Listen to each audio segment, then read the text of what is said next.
Hey guys, welcome to another video of Liana Wallet quick tutorials. Today I will be showing you how to install the Edge firmware on Coldcard.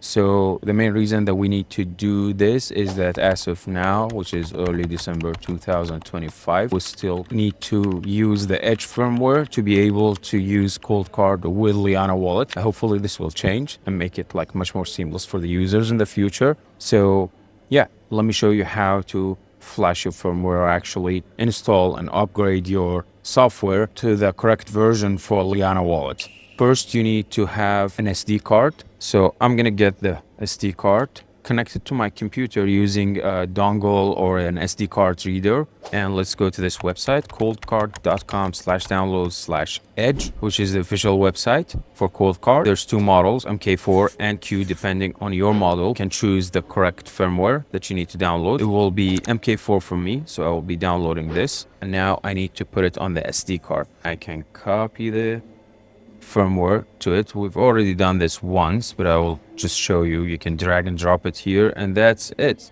Now we only need to eject this, take the SD card again, plug it back into the Coldcard, upgrade the firmware using the Coldcard itself. First, we need to enter our prefix for the pin. These are my anti-phishing words. So yeah, open the device, I go to advanced tools, upgrade firmware from microSD, and now I can choose the firmware that I just downloaded and copied to the SD card. And once I do that, it will say, yeah, install the new firmware, which is this. Binary checksum signature will be further verified and everything, and start upgrading. It won't take more than a few seconds. And now it's done.